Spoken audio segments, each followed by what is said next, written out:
Considerando isso, eu queria fazer uma apresentação para vocês sobre como calcular uma incerteza. Como previamente eu disse, é muito difícil vocês saírem especialistas, né, em como estimar uma incerteza em apenas 40 minutos. Né? Geralmente um curso de incerteza é um pouco mais extenso do que isso. Mas eu quero apresentar para vocês uma ideia, né, de algumas particularidades de como se calcula a incerteza de medição. Existem várias maneiras de calcular uma incerteza de medição. Tem a abordagem de Monte Carlo, tem o método do Craig, tem o método da Gunn, mas eu acredito que a abordagem internacional mais aplicada hoje é o guia Euraquem. A Euraquem, na verdade, é um grupo de química analítica e estatística, né, da Europa, tem representantes aí da Inglaterra, França, Espanha, Alemanha, e eles publicam guias que são disponibilizados gratuitamente no site deles, principalmente relacionados à validação de métodos, estimativa de incerteza, ensaios de proficiência, material de referência, ou seja, materiais relacionados à área da metrologia química. Né? Então é o guia hoje mundialmente mais aplicado como estimativa de incerteza. A Euraquem nada mais é do que uma tradução da Gunn, que é um guia de estimativa de incerteza de medição, mas focado principalmente para ensaios químicos. Né? Então ela é mais simples na sua aplicação, mas dentro das diferentes abordagens de estimativa de incerteza, né, seja Gunn, seja Euraquem, ou seja o método do Craig e Monte Carlo, é muito comum que os resultados sejam similares entre si. Tá? Apenas as abordagens são um pouquinho diferentes. No guia Euraquem ele discute então que decisões importantes são tomadas baseadas em resultados, né, de análise química, desde diagnóstico de área contaminada, no caso bioequivalência de medicamentos, análise forense, potabilidade de água. Então, decisões importantes são tomadas, então é necessário que eu tenha uma indicação de quanto eu confio naquele número, porque um resultado pode ter uma implicação muito séria em diferentes áreas de atuação. Hoje os laboratórios utilizam uma série de medidas para garantir o fornecimento de dados com qualidade, como, por exemplo, você utilizar métodos validados, procedimentos internos de controle de qualidade, participação em ensaio de proficiência, e a própria aplicação da 17125, que na verdade envolve todos esses conceitos. Né? No entanto, se eu tenho uma amostra e essa amostra eu mandar analisar, um ensaio simples, por exemplo, uma análise de pH, né? Eu tenho uma amostra de água e vou fazer uma análise de pH pela medição direta com o eletrodo. Se eu pegar uma amostra de água e enviar para 4 laboratórios acreditados na 17025, com equipamentos calibrados, com métodos validados, com procedimentos internos de controle de qualidade, é comum que os meus 4 resultados de pH da mesma amostra não sejam exatamente iguais. Por quê? Porque cada resultado tem atrelado a ele a variabilidade que a gente chama de incerteza. Então, o interessante da incerteza é que se você conhece o resultado de um laboratório mais a sua incerteza e o resultado de outro laboratório mais a sua incerteza, a gente consegue ter comparabilidade de resultados. Porque daí eu vou comparar as faixas de resultados, né, e não o resultado absoluto. Então a incerteza é uma medida importante para a comparabilidade de resultados. Uma definição oficial de incerteza, segundo o Vocabulário Internacional de Metrologia, é que incerteza é um parâmetro associado ao resultado de medição que caracteriza a dispersão de valores que poderiam ser razoavelmente atribuídas ao mensurando. Né? E lembrando que mensurando é a grandeza que eu estou medindo. Tá? Bom, da onde vem a incerteza? A incerteza pode ser oriunda de várias fontes, né? Tem maneiras diferentes de calcular. Você tem uma incerteza, por exemplo, da amostragem, né? Seja amostragem ambiental ou amostragem de um lote, né? Existe uma incerteza da amostragem, da manipulação da sua amostra, ou a incerteza da heterogeneidade da sua amostra também. Se eu vou amostrar um tambor com 200 litros de um resíduo, eu vou coletar uma amostra de 10 gramas, o quanto 10 gramas representa os 200 litros? A maneira de você coletar a amostra, né, a incerteza relacionada à heterogeneidade da sua matriz, também pode ser calculada. O guia Euraquem, existem guias específicos para incerteza da amostragem, incerteza da heterogeneidade da sua amostra, mas o que eu vou me atentar hoje é a incerteza da etapa analítica, né? A incerteza calculada pela variabilidade das medições de dentro do seu laboratório. Isso está relacionado principalmente à incerteza de massas e equipamentos volumétricos e à própria variação aleatória que nós podemos calcular, por exemplo, com o estudo de precisão que nós obtemos durante o processo de validação. A Euraquen, ela estabelece de uma maneira resumida 4 etapas para você calcular a incerteza de medição. A etapa 1, que ela é mais lúdica, né, é especificar ou mensurando. A etapa 2, identificar as fontes de incerteza. A etapa 3, quantificar os componentes da incerteza. A etapa 4, calcular a incerteza padrão combinada e expandida. E eu vou passar brevemente sobre cada uma delas. Mais uma vez lembrando, não é possível eu destrinchar o cálculo detalhadamente, mas eu quero mostrar uma ideia de como se calcula uma incerteza de medição de um resultado relacionado a uma análise cromatográfica. Considerando a etapa 1, então, especificar ou mensurando, essa etapa é uma etapa mais filosófica, né? Especificar ou mensurando é você entender, saber aquilo que você está medindo. Há muitos anos atrás, quando iniciou-se os estudos de medidas de incerteza, era muito comum que laboratórios contratassem estatísticos para fazer as medições de incerteza dos seus métodos de ensaio. E o estatístico é um profissional de formação que entende realmente muito bem de estatística, mas ele tinha um sério problema. O estatístico ele não entende da química analítica. Ele não conhece dos processos, né, que existem dentro do laboratório. Ele não conhece da parte analítica, do desenvolvimento analítico de um método de ensaio. Então, apesar de eles saber fazer as contas de maneira correta, eles tinham dificuldade de entender a execução do método de ensaio e saber selecionar as principais fontes de incerteza. Então, o Guy Euraquen diz que a primeira etapa é especificar o mensurando. E quem consegue adequadamente especificar o mensurando é realmente o químico analítico ou o farmacêutico que está ali realizando o ensaio, porque ele que conhece das particularidades da execução do seu ensaio. Então, hoje, a minha visão é que é muito melhor você ter um farmacêutico, ou um químico analítico, ou um especialista da bancada do laboratório que saiba fazer o cálculo, do que você ter um estatístico que não conhece a parte analítica, né? Então, tanto é que existem muitos livros de estatística para química analítica que são escritos por especialistas na área analítica que têm seu conhecimento na área de estatística.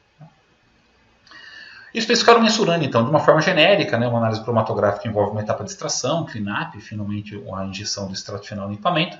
Então, de uma maneira genérica, você vai ter uma amostra, onde você faz um processo de extração, pode ser de dissolução com solvente, para remoção dos analíticos por polaridade, por exemplo. Uma etapa de cleanup, se você tem uma amostra que é suja, né? Aqui a gente utiliza aquelas técnicas de SPE, por exemplo, né?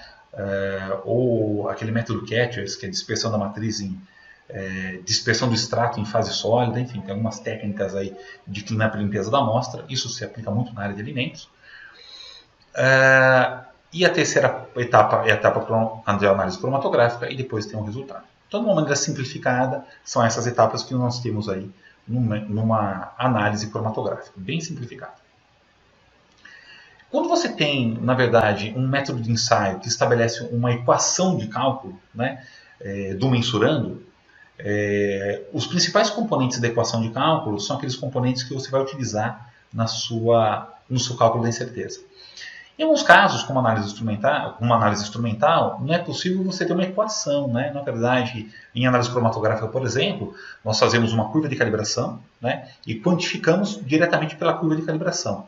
Ou, em alguns casos, em vez de fazer uma curva de calibração, você quantifica utilizando um ponto único como uma referência, né? Então você não tem uma equação, né?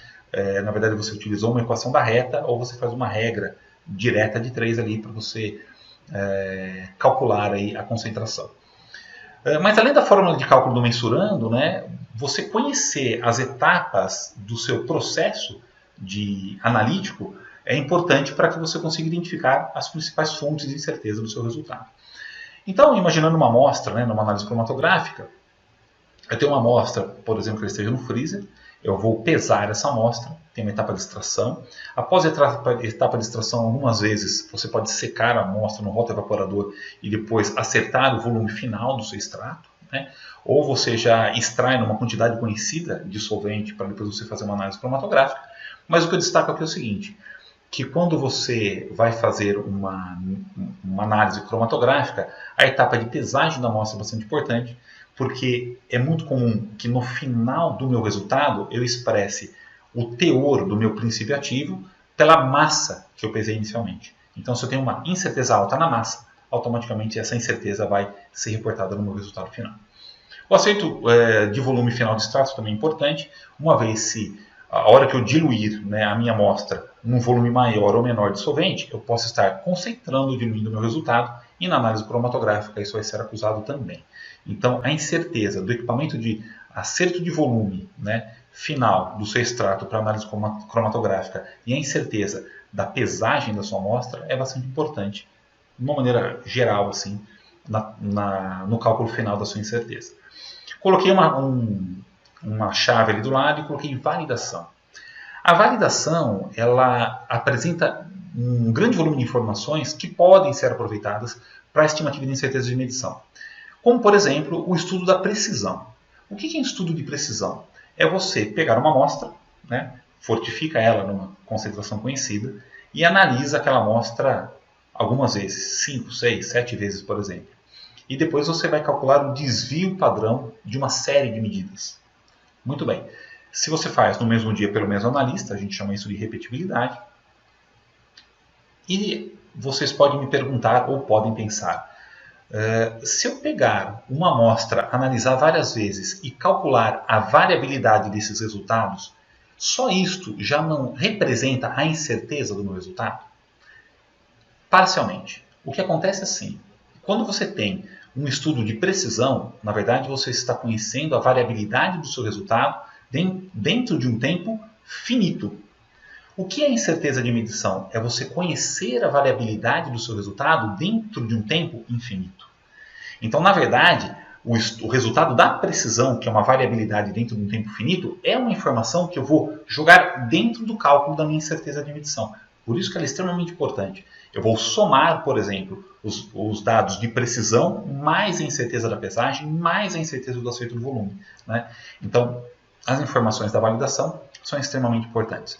Outra informação importante também da validação está relacionada à curva de calibração, ou curva analítica, né? Quando você faz uma curva, na verdade, a sua curva ela nunca é perfeita. Por mais que existam critérios de aceitação de curva, que é estabelecido pelo Guia 10, né, que é orientativo da RDC 166, que você avaliar se ela é homocedástica, heterocedástica, avaliar R quadrado, resíduos, normalidade, independência, apesar de você fazer uma série de medições, sempre existem pequenos desvios na sua curva de calibração e você pode calcular a incerteza desses desvios e somar o seu resultado. Aí vocês podem pensar, mas na rotina eu não utilizo a curva de calibração para quantificar, eu utilizo um ponto único, né? Pois bem, existe uma correlação entre a quantificação de um ponto único dentro da faixa da curva, a incerteza do ponto único com a incerteza da curva de calibração.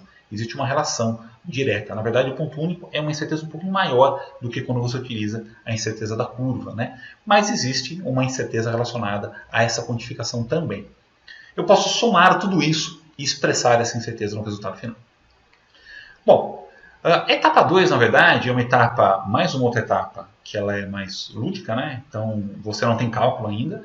Na verdade, essa etapa, você vai colocar todas as informações, todas as suas fontes de incerteza num diagrama, que nós chamamos de diagrama de Ishikawa. O diagrama de Ishikawa, na verdade, é uma das ferramentas clássicas da área da qualidade, desenvolvido pelo Kaoru Ishikawa, acho que foi em 1916. E, na verdade, é um diagrama também chamado de diagrama causa-efeito, por exemplo. É utilizada para você identificar falhas num processo, né, industrial. Na estimativa de incerteza, a gente utiliza o diagrama de Ishikawa para representar todas as fontes de incerteza de uma maneira agrupada, né? De modo que eu consiga ter uma visão geral quais são as fontes que afetam a incerteza do meu resultado. E o que é legal no diagrama de Ishikawa é que eu posso rearranjar as fontes de incerteza também. Então, se vocês olharem nesse gráfico, eu tenho ali a incerteza da pesagem da amostra, do acerto do volume final. Percebam que na pesagem da amostra eu tenho duas considerações, massa datária e massa bruta, considerando que, nesse caso, eu vou colocar um vidro de relógio, um becker, um balão volumétrico, um prato de balança, e eu vou tarar e depois vou pesar uma massa dentro desse frasco, então tem que considerar a incerteza duas vezes. O acerto final do volume tem a incerteza da calibração do meu instrumento, a incerteza da variação de temperatura também, e acima nós temos os parâmetros de validação, como curva analítica, recuperação pressão intermediária, que são utilizados aí, são informações que eu posso utilizar na estimativa de incerteza. Percebam que eu coloquei para cada um desses o branco fortificado, que na verdade seria uma amostra de referência que eu utilizo para executar a minha validação. Essa amostra de referência também tem uma incerteza, que nesse caso, que eu chamei de branco fortificado, ao preparar essa amostra de referência, eu tenho uma incerteza que ela pode ser evidenciada no meu resultado final. Então, o diagrama de Chikawa, você pode brincar e rearranjar, né, as informações, como por exemplo, eu vou retirar essa setinha do branco fortificado e criar uma nova seta no meu diagrama de Chikawa na parte inferior como item número 6, branco fortificado. Ou seja, eu consigo rearranjar as fontes de incerteza no diagrama de Chikawa para que facilite depois o cálculo dessas fontes. Então, as duas primeiras etapas, não tem cálculo. Etapa 1, conhecer o seu método de ensaio. Lembre-se que é o analista que conhece, é o farmacêutico, é o químico analítico que conhece das etapas do ensaio. Depois esse profissional da analítica vai jogar isso dentro do diagrama de Chikawa para conseguir enxergar todas as potenciais fontes de incerteza, para que depois disso, então, a gente vá de fonte a fonte quantificando cada uma delas.